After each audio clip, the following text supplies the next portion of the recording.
गरीब साध साध सब नेक हैं, आप अपनी ठोरे। जो सतलोक ले जाएंगे वो साधु कोई और।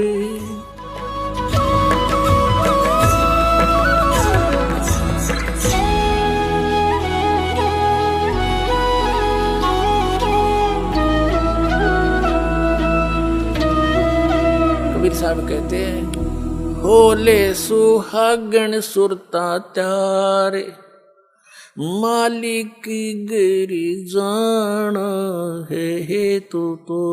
होले सुहागन सुरता त्यारे, मालिक घर जाना है तू तो।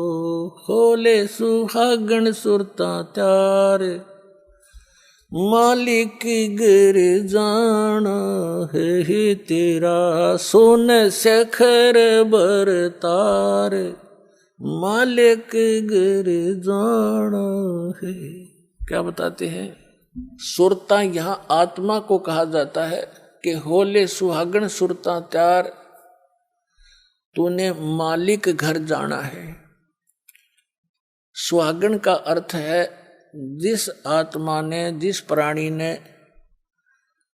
गुरु के माध्यम से दीक्षा प्राप्त कर ली, समझो उस गुरु ने आपका नाता जुड़वा दिया, आपके पतित है।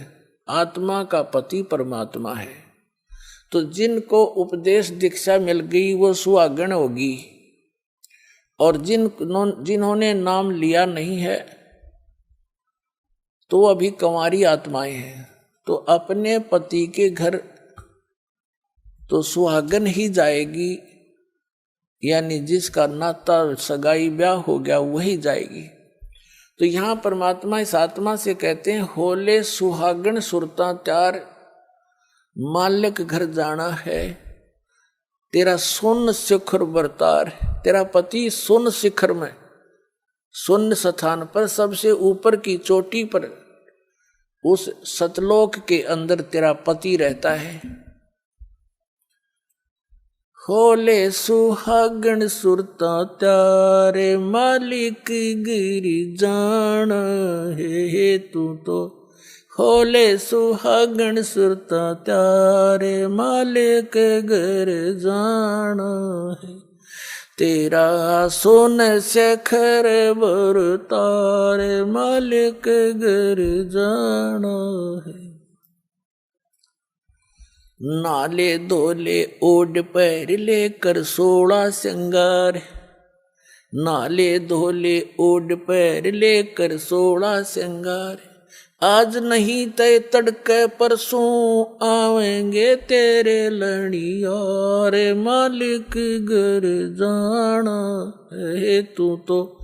होले सुहागन सुरता त्यारे, मालिक घर जाना है। गुड़िया खेलत उम्र गवा दी, लाया नहीं विचार। गुड़िया खेलत उम्र गवा दी, लाया नहीं विचार। अब क्या बताते हैं परमात्मा कि जो गुड़िया का खेल खेल रहे हो आप, तुमने इस ज्ञान को आधार नहीं बनाया। जैसे छोटे पहले समय में क्या होता था, बच्चों की पढ़ाई नहीं होती थी। लड़कियां, उनका केवल जैसे जब तक माँ के घर पर रहती थी तो अपने माता पिता के यहाँ अपना जैसा भी जिसका कर्म था वो कार्य किया करती थी।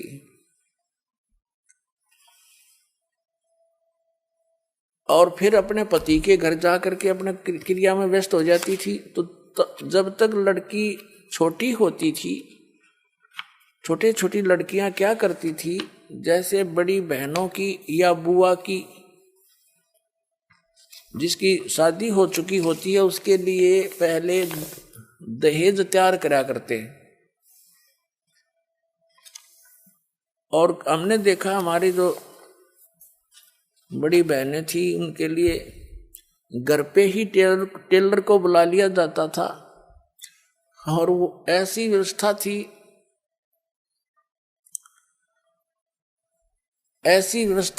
ऐसे थे कि जैसे ससुराल में ये एक दहेज दिया जाता था ससुराल वालों के लिए।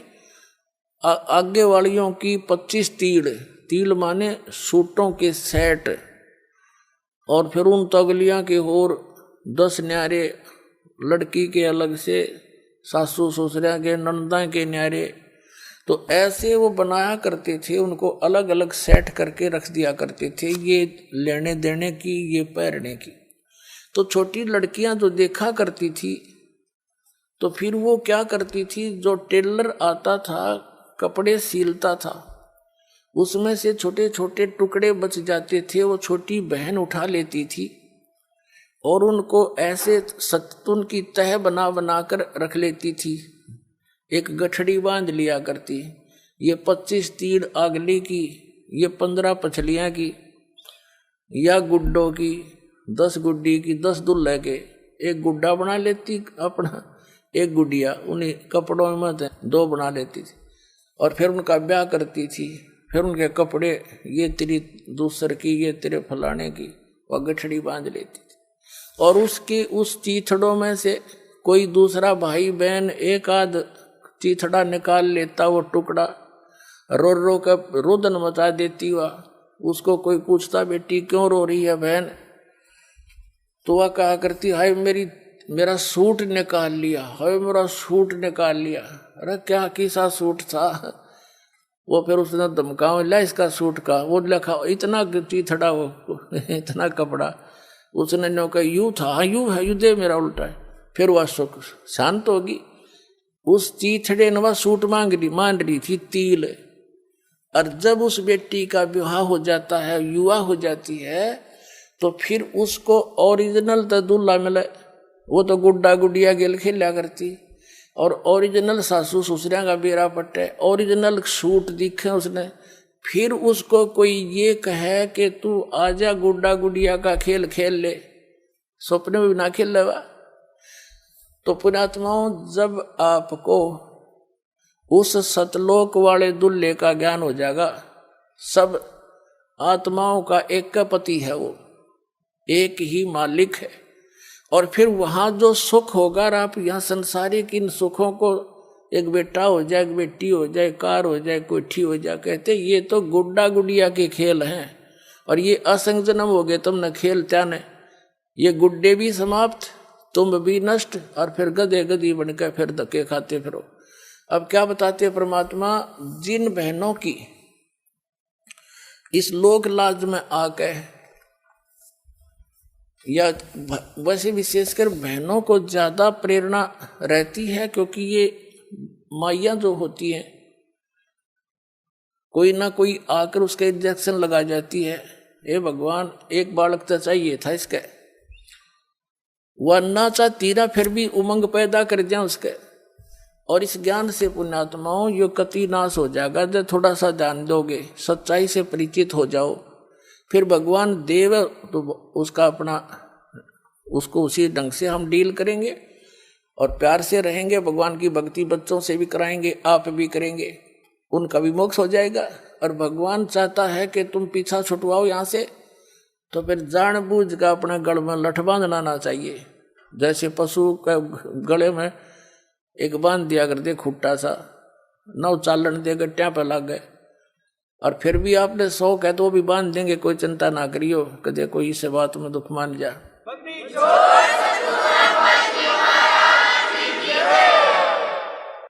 तो कहने का भाव ये है कि जो बहन, और परमात्मा चाहता नहीं कि बेटी को क्यों फांसी लाऊं, क्यों खाम का, इसका मुक्त ज्ञान समझ लिया, भक्ति कर ले, पीछा छुटवा ले। जो अनजान है, नहीं मानती, उनके भाग में है नहीं, भगवान से भी दूर हो जाती है वो तो ये उद्देश्य लेकर आती हैं। और परमात्मा देखो, नीरू और नीमा नाम के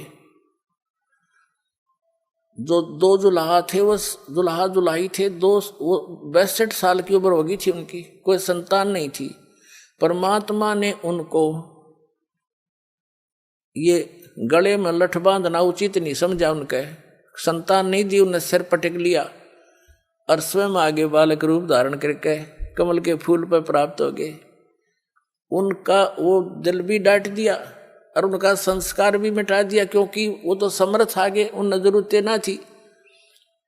उनके आने ऐसी परमात्मा गर्दिश का आगे उसका कमी क्या की रही थी। कबीर साहब जब नीरू नीमा कबीर साहब को उठा ले गए, अब पहले नीमा भी साथ हाथ बटाया करती थी कपड़े बुड़न में। नीमा तो फिर सारा दिन कबीर परमात्मा को सीने से लगाए बैठी रहती, जहाँ जाओ साथ ले जाती। अब वो काम करता था अकेला, आधा काम रह गया, समस्या आने लगी रोटियां की भी। तो परमात्मा ने एक दिन क्या किया, बहुत चिंतित थी उसकी माँ भी, उसका मुंह बोली माँ मुंह बोला पिता। जिस पालने में वो झूल रहे थे उसके नीचे कपड़ा बिछा रखा था, जिसने रुमाल सा बिछा देते बच्चे। परमात्मा ने पैर के साथ वो कपड़ा उठा दिया तो नीचे क्या देखा कि सोने की एक असरफी रखी थी। और परमात्मा ने, उन्होंने जब उठाई तो आकाशवाणी कर दी दाता ने खुद ही कि नीमा किसी को बताना नहीं, अपने रोजगार वास्ते इसको प्रयोग कर लेना, बाकी का धर्म पर लगा देना। अब उसने अपने पति को बताई कि आकाशवाणी हुई ऐसे ऐसे, भगवान ने दया करी, बड़ी देख बच्चे के कपड़े के नीचे हमें एक सोने की मोहर मिल गई, यानी 10 ग्राम सोना, आज तो 30,000 का 40 का हो रहा है। तो उन्होंने उस दिन से उनका निर्वाह भी, वह समस्या भी हल कर दी परमपिता ने। फिर जब कबीर साहब हो गए 5-10 वर्ष के, तो उसने एक दिन अपनी सहेली को बता दी या समस्या होती है, तो सहेली को बताई कि तुम कहाँ से मिलता है तुझे ये पैसा, कि उसने बताया ये लड़का ऐसा भगवान आ रहा है, इसके कपड़े का नीचे पावर दे लिया हमने। अगले दिन ना पाया, हो गया बंद काम। फिर परमात्मा, वो तो लीला थी उनकी, फिर जब समस्या देखी तो आप भी कपड़ा बुनने लगे। तो कहने का भाव दास का ये है कि उस परमात्मा ने उन प्यारी आत्माओं को इस दलदल में धसने नहीं दिया, संतान नहीं दी, ना तो संतान इतनी दे दे संभड़ी भी ना थारे पास जुड़वा दे भगवान तय। तो उनका उद्देश्य ये है कि तुम यहाँ से पीछा छुटवा लो, और ये तो असंग जन्म हो गए, तुमने खिलौने, इन खिलौना तो खेलता नहीं, ना ये खिलौने रहते ना तुम रहते।